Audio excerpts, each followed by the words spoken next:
जय हिंद दोस्तों, एक बार फिर से आप लोग का बहुत बहुत स्वागत है हमारे ऑफिशियल यूट्यूब चैनल अविजन एसएससी बैंक एग्जाम्स पे। मैं हूं आप लोग के साथ उर्वशी सिंघी और आज का जो हमारा टॉपिक ऑफ डिस्कशन दोस्तों रहने वाला है वो रहने वाला है top 10 current affairs based on 9th and 10th of January 2022।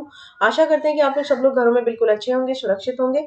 Session को स्टार्ट करने से पहले दोस्तों मेरी आप लोगों से एक छोटी सी रिक्वेस्ट रहेगी कि जो भी हमारे चैनल पर नया जुड़ा है या फिर इन वीडियोस को पहली बार देख रहा है, make sure that you hit the subscribe button. Also don't forget to press the bell icon. Also share this video with your friends as well. सिर्फ इतना ही नहीं दोस्तों, अगर आप लोग चाहते हैं कि सेशन की पीडीएफ आप लोग को मिल जाए तो डिस्क्रिप्शन में जाकर लिंक की हेल्प से सेशन की पीडीएफ को भी आप लोग अवेल कर सकते हो। और साथ ही साथ आप लोग हमारा ऑफिशियल टेलीग्राम चैनल अविजन इंस्टीट्यूट की ग्रुप को भी जरूर ज्वाइन कीजिए। इसके लिए आपको करना क्या होगा, एक छोटी सी चीज, आपको प्ले स्टोर पर जाकर दोस्तों टेलीग्राम ऐप को इंस्टॉल करना होगा। लॉग इन साइन अप करने के बाद जैसे ही आप लोग वहां पर मूव करते हैं, आप लोगों को सर्च करना होगा अविजन इंस्टीट्यूट। कुछ इस प्रकार का लोगो आपको दिखाई देगा, उस ग्रुप को आपको ज्वाइन कर लेना है। जैसे ही आप लोग उसको ज्वाइन कर लेंगे दोस्तों, तो दी गई रोज की जितनी भी वीडियोस होती है हमारे ऑफिशियल यूट्यूब चैनल पर, उसकी लिंक और उसकी पीडीएफ, ठीक है, आप लोगों को इस ग्रुप में प्रोवाइड कर दी जाएगी। फर्दर सारे रिस्पेक्टिव फैकल्टीज अपने सब्जेक्ट वाइज कुछ एमसीक्यूज वहां पर अपडेट करते रहते हैं ताकि आपकी प्रिपरेशन और मजबूत हो जाए अविजन इंस्टीट्यूट के साथ जुड़कर। और आगे फर्दर जानकारी के लिए आप हमारे official website that is avision.co.in, जहां पर आप लोग विजिट कर लाइव क्लासेस, टेस्ट सीरीज और ऑनलाइन कोर्सेज के बारे में सारी डिटेल चर्चा को पा सकते हैं। फर्दर जानकारी के लिए दोस्तों इस नंबर पर आप हमें व्हाट्सएप कर सकते हैं और कॉल करके भी अपनी क्वेरी को आप लोग सॉल्व कर सकते हैं। तो चलिए फिर बिना किसी देरी के स्टार्ट करते हैं आज के हमारे सेशन का पहला क्वेश्चन। आपके और मेरे साथ हमारी स्क्रीन पर दोस्तों ये रहा, India first open rock museum has been inaugurated at which place. तो दोस्तों इंडिया का पहला ओपन रॉक म्यूजियम कहां पर इनॉग्रेट किया गया था, कौन सी जगह आपको बतानी है। हैदराबाद, शिमला, गुवाहाटी, गांधीनगर, या the correct option will be option number A that is Hyderabad, right. तो यहाँ पर union minister of states and science and technology doctor Jitendra Singh inaugurated India's first open rock museum in Hyderabad on January 6, 2022. The Open Rock Museum displays around 35 varieties of rocks from different parts of India. The ages of these rocks ranges from 3.3 billion years to around 55 billion years of the earth history, right. Some of these rocks also represent the deepest part of the earth, up to 175 kilometers from the surface of the earth. This museum will help in educating and enlightening the people about several lesser known facts, right. तो ये बात आप लोग को ध्यान रखनी है दोस्तों कि पहला ओपन रॉक म्यूजियम कहाँ पर, हैदराबाद में यहाँ पर इनॉग्रेट किया गया, किसके द्वारा, union minister of state and science and technology doctor Jitendra Singh के द्वारा, ठीक है। बेसिकली ये बात आपको इधर ध्यान रखनी है। ये जो आपका रॉक रिप्रेजेंट करेगा deepest part of the earth, 175 kilometre तक का surface from the earth, right, surface of the earth यहाँ पर रिप्रेजेंट करेगा, ठीक है। बेसिकली इस म्यूजियम को बनाया गया है to help in educating and enlightening the people about several lesson known facts. जो भी लोगों को नहीं पता है आज तक, जितने भी फैक्ट जो लोगों को नहीं पता है उनको उनसे वंचित कराने के लिए दोस्तों यहाँ पर इसको म्यूजियम को क्या किया गया है, इनॉग्रेट किया गया है। नेक्स्ट चलते हैं क्वेश्चन नंबर 2 के ऊपर। India's first mobile honey processing van has been launched by KVIC in which place. Gurugram, Lucknow, Ghaziabad, Dehradun, the correct option will be option number C that is Ghaziabad. तो यहाँ पर देख लेते हैं, India's first mobile honey processing van has been launched at village Sirora in Ghaziabad, Uttar Pradesh on January 07, 2022 by KVIC. The van was inaugurated by Vinay Kumar Saxena, Chairman of Khadi and Village Industries Commission KVIC. It has been designed in-house by KVIC and its multidisciplinary training center पंच झोरेका, ठीक है, पंच झोरेका। तो यहाँ पर जो सो पंच झोरेका है, यहाँ पर इसकी पूरी इन हाउस डिजाइनिंग हुई है। The cost of developing the unit around is 15 lakh. It can process about 300 kg of honey in 8 hours, right. तो ये दोस्तों 8 घंटे में 300 किलो, ठीक है, शहद प्रोड्यूस कर सकता है, प्रोसेस कर सकता है। The van also testing laboratory of instantly examine the quality of the honey. यहाँ पर दोस्तों एक वैन भी है जो कि टेस्ट लैब है यहाँ पर, जो कि इंस्टेंटली क्वालिटी ऑफ हनी को क्या कर सकता है, एग्जामिन कर सकता है, ठीक है। नेक्स्ट चलते हैं, नेक्स्ट बात करते हैं, और ये दोस्तों है का ध्यान रखना, गाजियाबाद में। नेक्स्ट चलते हैं, नेक्स्ट बात करते हैं क्वेश्चन नंबर 3 के ऊपर। The ministry of external affairs has appointed which company as the service provider of the second phase of passport Seva programme PSPV 2.0। तो दोस्तों यहाँ पर आपको बताना है कि पासपोर्ट सेवा प्रोग्राम, ठीक है, पासपोर्ट सेवा प्रोग्राम के सेकेंड फेज कि यहाँ पर जो मतलब कौन सी कंपनी उसकी सर्विस प्रोवाइडर है। Tech Mahindra, Tata Consultancy Services, HCL Technologies और ITC Limited. The correct option will be option number B, that is Tata Consultancy Services. The ministry of external affairs has signed an agreement Tata Consultancy Services Limited for the second phase of the passport seva program. TCS will be the service provider of the passport seva program, which has been over 10 years. The PSPV2 envisages rolling out chip-enabled e-passports, increasing data security and ensuring the next level of customer experience with the use of biometrics, artificial intelligence, advanced data analytics and auto response. Right? तो ये बात आप लोग को ध्यान रखनी है कि नेक्स्ट लेवल कस्टमर एक्सपीरियंस यहाँ पर दिया जाएगा, क्योंकि यहाँ पर TCS अब इसको क्या करेगा दोस्तों, ना बेसिकली इसको मैनेज करेगा टाटा कंसल्टेंसी सर्विसेज फेज 2 का, किसका, पासपोर्ट सेवा प्रोग्राम का। राइट, नेक्स्ट चलते हैं, नेक्स्ट बात करते हैं। As per the NSO's first advance estimate, what is the estimated growth, मतलब GDP growth of rate of India for the fiscal year 2022? 10.2%, 8.2%, 7.2%, 9.2%। Here the correct option will be option number D, that is 9.2%. right?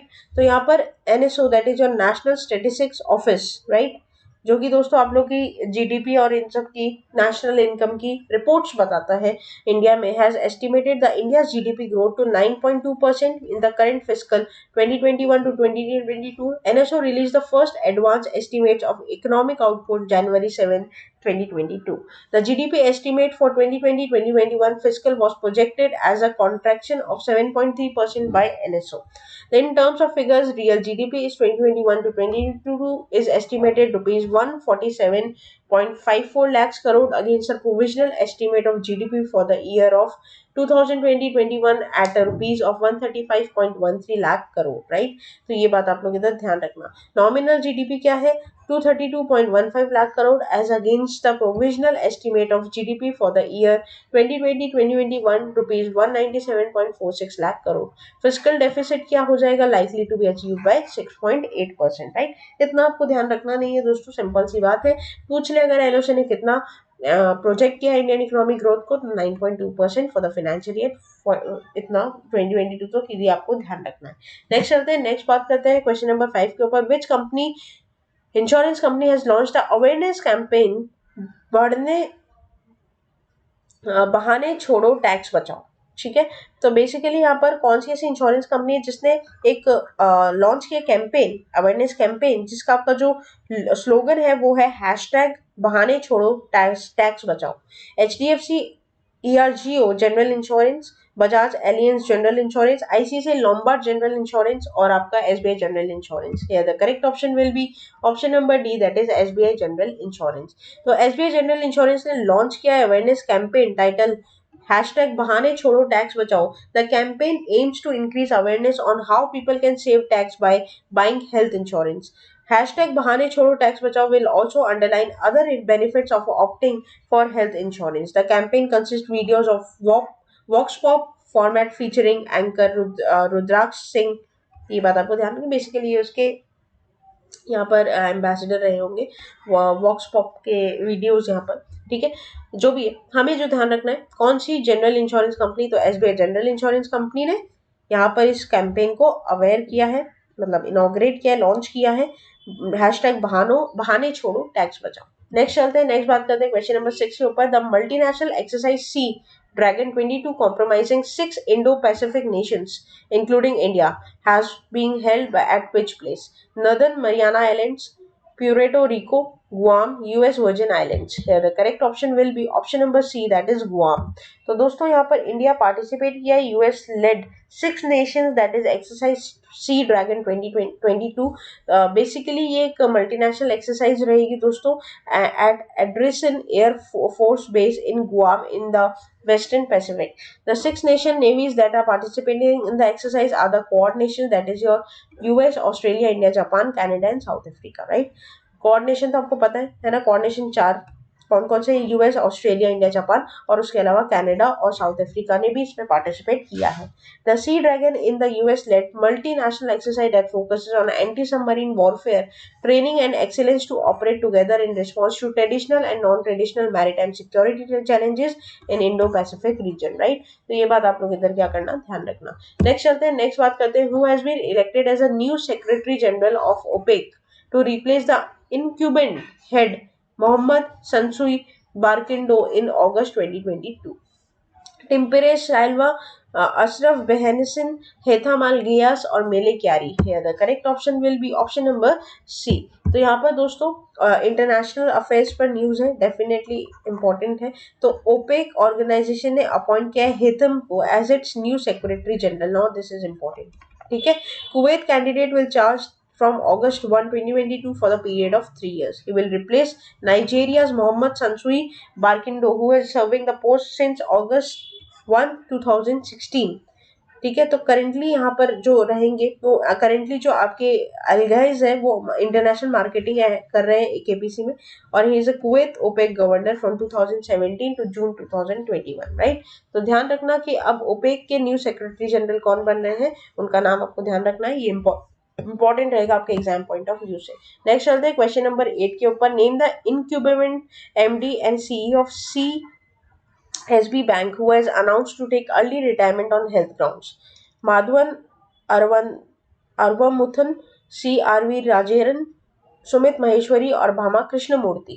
The correct option will be option number B, that is C.V.R. Rajendran। तो दोस्तों यहाँ पर MD CEO है CSB bank के CVR Rajendran announces early retirement on health grounds, right. Health की वजह से इन्होंने अर्ली रिटायरमेंट यहाँ पर डिक्लेयर की है, ठीक है। He was holding the post of MD CEO in the bank since December 9, 2016 and his tenure was to end on December 8, 2022. Now he will continue as MD CEO of the bank till March 22. CSB Bank Limited was formerly Catholic Syrian Bank Limited and it is an Indian private bank with the headquarters in Thrissur, Calcutta, right, Kerala, sorry, ठीक है। तो ये बात भी आप लोग इधर क्या करेंगे, ध्यान रखेंगे। बेसिकली आपको अपॉइंटमेंट है, नाम याद रखना है दोस्तों, बैंक याद रखना है, बैंक का हेडक्वार्टर का ये ध्यान रखना है और टैगलाइन याद रखना है, ठीक है। नेक्स्ट चलते हैं, नेक्स्ट बात करते हैं क्वेश्चन नंबर 9 के ऊपर। Who is the author of the book Mamata beyond 2021?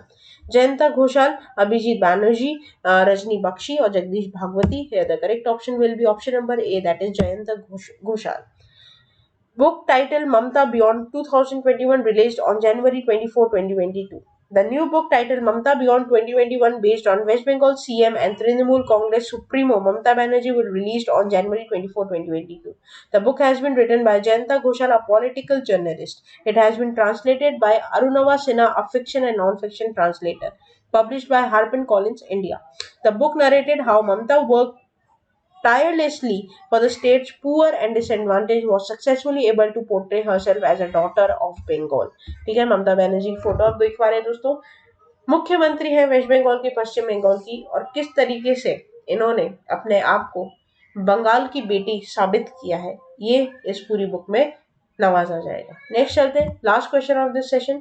Name the first black actor to win the best actor Oscar award who has passed away recently?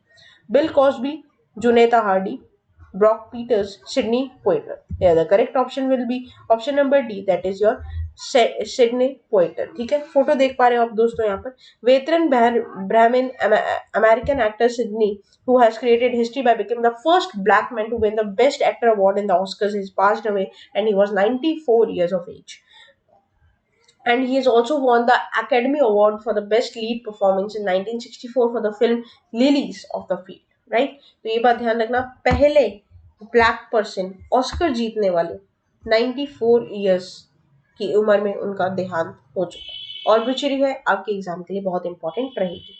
दोस्तों ये था हमारा पूरा टॉप 10 करेंट अफेयर्स का सेशन। आशा करते हैं कि सेशन आप लोग अच्छा लगा होगा। अच्छा लगा है तो लाइक करना मत भूलिएगा, चैनल को तुरंत ही सब्सक्राइब कर लीजिए और साथ ही साथ बेल आइकन को जरूर प्रेस कर दीजिएगा, ताकि जब भी मैं कोई नई वीडियो डालूं दोस्तों सबसे पहले उसका नोटिफिकेशन आप लोग के पास आ जाए। फर्दर आगे आने वाले और फ्रूटफुल वीडियोस के लिए आप लोग बने रहिए हमारे साथ। Thank you so much and have a nice day.